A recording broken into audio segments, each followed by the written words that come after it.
No, that's fine. Yeah. So you just conceded because we only have what, 2 more turns? Yes, there's not enough time for me to get there. And this is pretty far out there. I mean, I'm going to be honest. That Chateau Saline, I hope I said that right. Sure.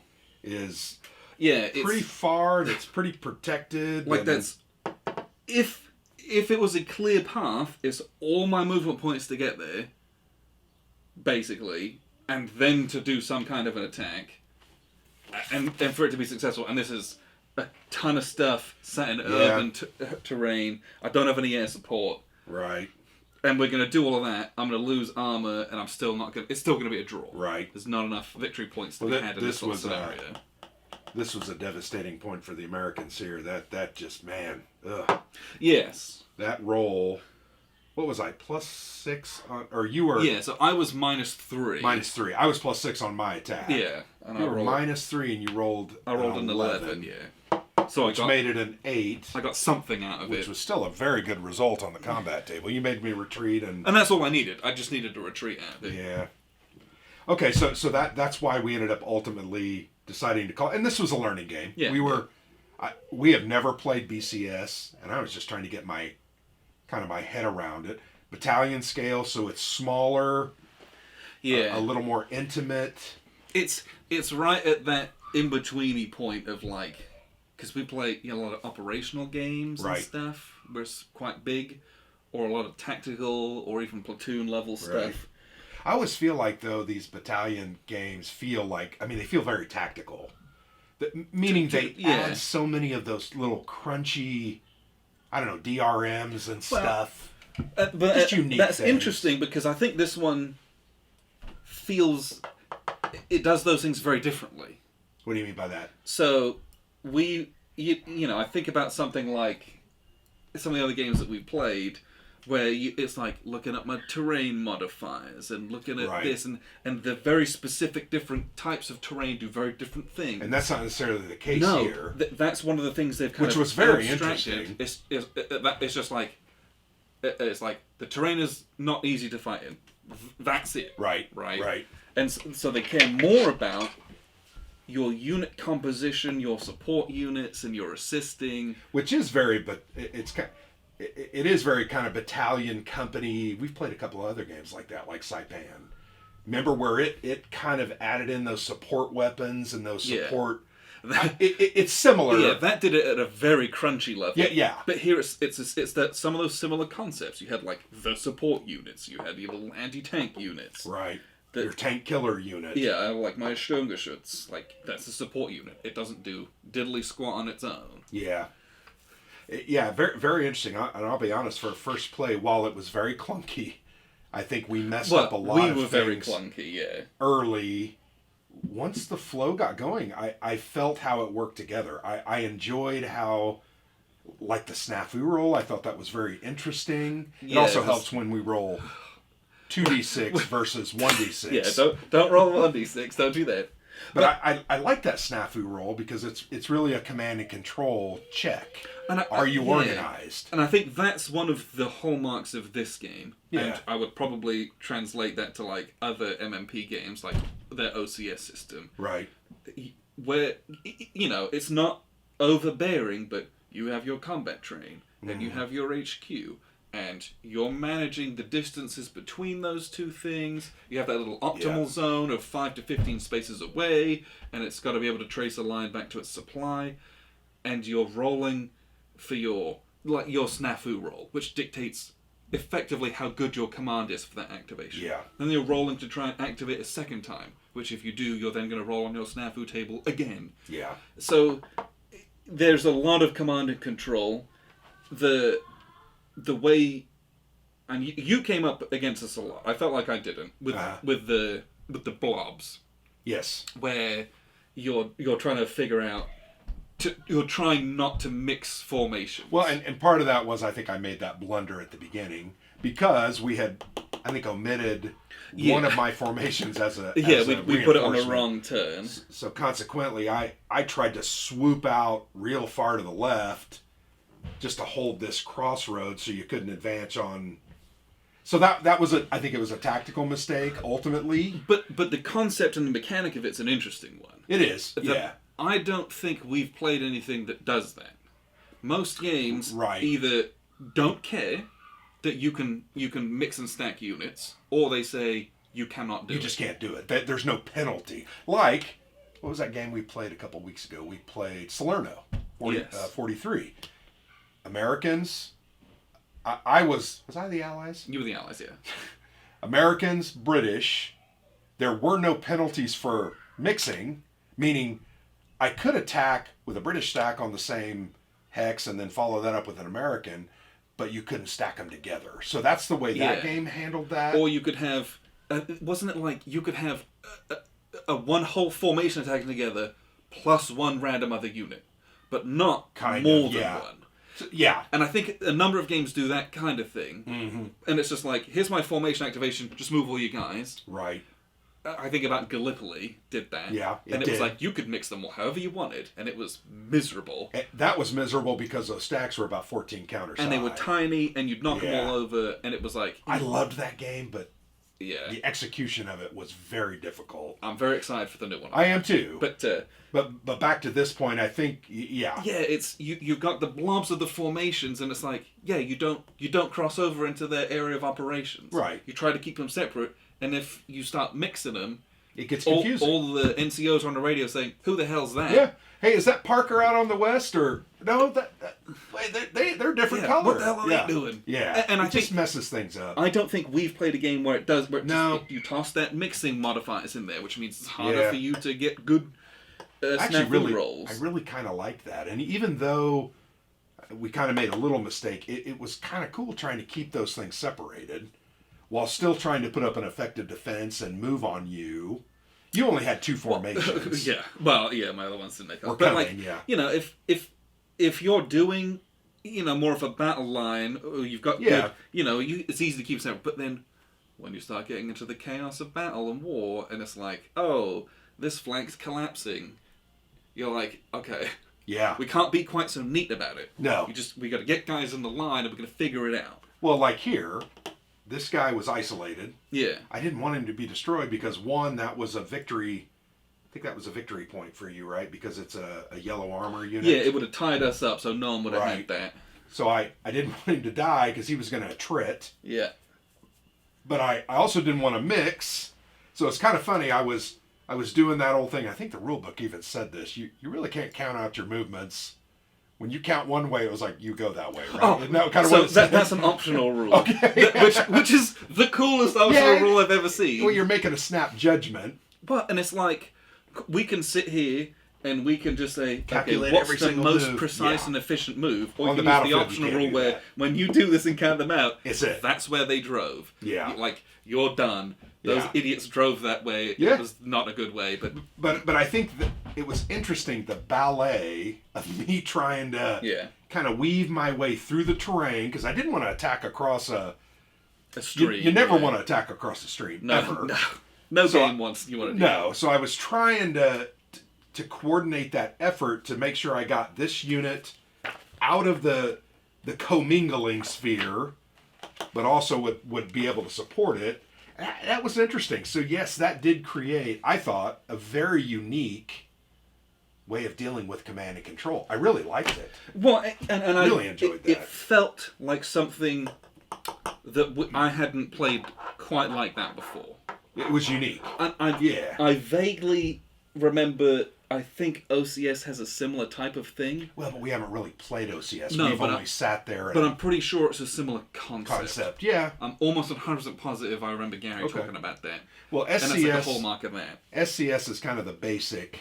Yeah, it doesn't have any of that. System. BCS, at least that we've played. BCS is a different scale, but probably uses some of the OCS principles in some ways. Yeah. And then OCS is kind of the big mamma jamma that is focused on supply, and actually was way more interesting than I thought it would ever be. Very intense. Maybe it was Gary explaining that to us, but that was interesting. To me, absolutely. That was one of the hallmarks of our time at Buckeye Game Fest, but here we're straying away from this. The other thing that I thought I really enjoyed in this one was the way that barrages, your artillery barrages, your air, what do they call that? Air points. Yeah. I even had that special Bazooka Charlie guy that... That was cute. You like Chrome in a game when it's that kind of a thing. That was really cool. He's a special dude who did some pretty crazy stuff. That's awesome. But remembering and understanding how am I going to use this either as a suppression to gain and not a column shift because there's no CRT in this, but to gain a modifier, a DRM, or to actually attack you and do losses, although it's fairly hard. Well, it's hard on the hard targets. That's a... Yeah. The other one is 3 to 6, so what's that? 66%? Yeah, attacking the little soft targets. Two out of 3 you're going to get a hit. Well, or if they're in terrain, it's a 50-50 at that point. So, but a lot of the time, I felt like in this one, there's a lot of out in the open, or like a little bit of forest terrain. Your infantry are fairly susceptible to that kind of thing. Weather, though, weather was more of a determining factor than terrain was for those things. Yeah. Because the weather determines the distance you can target. Yeah, you can spot. Good weather is 4 spaces. What fog was 1. 1, yeah. I don't think we ever had rain, ironically. No, we did not. We only ever had 1, 2, fog 3, 4, and 5 rain or weather rolls. But that was interesting how... So once again, to me it was unique. A lot of times artillery is just a column shift, right? At Salerno 43 a couple weeks ago is a column shift to the right. If you have and the suppression is just a +2 DRM. It's effectively the same type of thing. It's effectively the same thing. I did like that. I don't know. I just think it's interesting when games use it in a little bit of a unique way. Yeah. And I think this one's combat system, I actually really enjoyed it. Oh, and the one thing that I remember about this is that it was... because there's a lot of different notations and different bits and pieces going on in this, it's remembering that it's your artillery's range in good weather, it's 4 hexes away from your spotting unit. Not from your HQ. Not from where your artillery is. How many times was I sitting there looking at my HQ, how am I going to get it down there to... Well, no, dummy. You just get a good unit down there, and it's going to spot for you. So, and then all of a sudden, your spotter is 12 hexes away from your HQ, and you're spotting another 4 hexes. Yeah. And you're shooting your artillery 16 hexes. You're raining down fire from a mile away. And it's like not a lot of games you can do that where you can cover half the freaking map basically. Yeah. And you're like, oh wait, 1 hex is 1 kilometer, 16 kilometers for long range artillery. Yeah, makes sense. Makes sense. And so when you keep that stuff in mind in the scale of the units, some of these are companies, right? You're like, yeah, the scale of this and the feel of this is really fun, very enjoyable as well. It's something different. I felt that too. I remember we got our TCS game last year, and I don't think we ever got around TCS area. I'm desperately want someone to teach me that. I want to watch someone play it. Yeah. That's what I want to do. Does it have some similar concepts to BCS a little bit? No. Okay. Totally different? Well, so some of the similarities are they have like the same move and attack side. That's quite similar. But the core of that game is that you like write a mission plan. And you execute it. And you write your next one after that. Right. And then, so it's kind of hidden movement or blind choice movement. You're moving up to set up a position. Once that firing line's been set up, toss that order sheet away and you've got your new one. That's an attack. But you have to write your next one after that of what you're trying to do. So you never know what's going to happen. And so it's like, but if you never, if you're moving up to your firing line and you get attacked, you're like, all of a sudden you can't then implement your attack because you're desperately trying to like pull back and so on. Yeah. I don't know, a very, very different style game. It is different. So maybe the answer is absolutely nothing. Well, I want to watch someone play that because it's a very different type of game with those written orders sheets and stuff. I want to just watch someone do it. Command and control is one of those things. I always enjoy chip pull systems because to me it models that command and control in a unique way. Here we had access to all of our formations and we just decided which one was it more advantageous for me to use first, or, as we already talked, commingling those blobs, trying to get a blob to move. So I still liked that I was activating formations. There was just no randomness. Yeah, but it feels... You could, if you had your formations in 2 different cups, I pull mine, you pull yours, I pull mine. You could do that, I guess. It would add another wrinkle to the system. Not sure it's necessary. Yeah. The way this is set up, actually, I think you need to be able to choose. The commingling, the blob thing, that you're going to have to be able to choose, because if Well, that doesn't come out in the right order, you're screwed. But that would be cool. But I go back. Do you remember in Gallipoli, the activation system there? It was your chits go in a cup. Yeah. But if you rolled well enough on your initiative You got roll, to pull. you could choose one out. I remember that. So Instead maybe of if you just won, pulling randomly. Yeah. Which I thought that was neat. Yeah, and we had an initiative roll off every. So maybe if you won that initiative by 3 or more, you would be able to reach in the cup and. Yeah, that's interesting. That's an interesting concept. I'm not trying to make improvements to a game. I'm not sure. But I'm not sure that. Yeah, it needs that. Yeah, I don't know. It was enjoyable. Very crunchy. It is very crunchy. I mean, these tables and charts. What I would say is the support book is big, very good, because it just goes over kind of some of the core concepts. Yeah. Of like, here's why we did this, and here's kind of the big ideas of this game.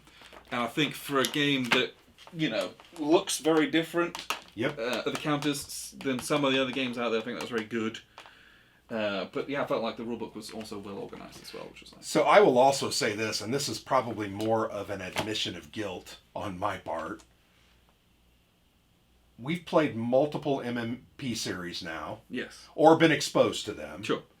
I think everyone that we've played have been extremely unique, have offered things that are new or I don't want to say amazing or game changing or world changing, but SCS, BCS, but probably OCS, they were, because a lot of these systems have been are around old. for a long time. Yeah, I guess what I'm trying to say is I want to say, man, I wish we would have started with MMP a little sooner. Sure. Because this system is very interesting. This BCS is very interesting. Yeah. I've always looked at. I know we have Brazen Chariots on the on the and shelf. that's a big one. I think that's a full mapper. I'd love to try that one next. Just like with SCC, we have 3 or 4 other SCS games. I said SCC, SCS games that I'd like to get on the table. But I enjoyed this a lot, and this was just a learning game. I mean, we made more mistakes than I think we got right. But ultimately, by the end, 5-6 turns, I think I got it down. Yeah, I kind of knew generally the flow of the game and what I was trying to do, how to do attacks, how to do it well is a different question. That's always the tactical side of it. Is how do I actually? Yeah, you always sacrifice that on the table of learning for the first game. Yeah. Lots to like here. I really enjoyed this, and frankly, Arracourt was. Like in September of 44, so it was like 4 months after D-Day. Didn't Patton lead this? I don't know enough about that. I thought that Patton did, but maybe I'm mistaken. That's probably in one of these. We kind of don't. We don't remember a lot of this from history as much as we do Normandy and the drive on, the Rhine. This is pretty unique. We've played another one, Arracourt from Revolution Games. What was that one called? By Mike Ranella. Was that an Arracourt game? It was. I'm trying to remember what the heck that was. I know. It was the area Patton's Vanguard. Game. Yep. And it was on this. I swear it was on this Arracourt, southeastern France. I genuinely don't remember Okay. it. I remember the game. Yeah. I remember playing it. I remember it was awesome. Totally different game. But I don't remember that the was more of setting. an area impulse. Yeah. Anyway, it's the event. In history, I'm not sure we've played. But as long as it's tactically interesting, make a game of it. Yeah, right. That's kind of how I feel. Yeah. And this one has got a lot to love in it. What volume in BCS is this? Oh gosh, I don't think they have a number. No, but there's a bunch of them. Number 5. Oh, it's 5. Number 5. There you go. Yeah. So that's only 5 in the system. It's a pretty polished, nice system to only have 5 games in it. Yeah, full color rules. I'm surprised. But a lot of the other ones are pretty big. Like, Brazen Chariot's huge, and a lot of them are quite big. Like, I think Panzer's Last Stand is another one. Which is very big. Well, let's add this to the list. I think this is another series that I'd like to do a month-long play thing some solo as well. No reason you can't. There's no reason you couldn't solo it. Well, you're not supposed to examine other people's stacks. You're supposed to have your highest value unit on top. Wasn't that what it said? Highest range on top. Highest range on top. Yes, so oh, I'm safe. They can't. But also, my memory's not good enough to remember No. anything that's on here. There's enough counters on here that you're not going to remember. And then, especially with the step losses and stuff. Yeah. Yeah. That was also another unique thing. I'm not sure I've seen a lot of games that do it this way. No, so... we've seen it where it's like... The Brigade Combat series from Worthington. Yeah, it's like you count down. You have 10 and you go down. That one went up to like 20. Well, yeah, but it was like numbers. It wasn't like this where you flipped them, I thought. Maybe it was. No, it was Okay. just like that. And I actually like this better than the way some of the other ones do it. BCS has this. Does it? I've got... And that might not be true. Got it. I could be thinking of Brazen Chariots, another BCS game that I have, where I remember clipping all of these. And I wanted to die because it was so boring. A ton of them.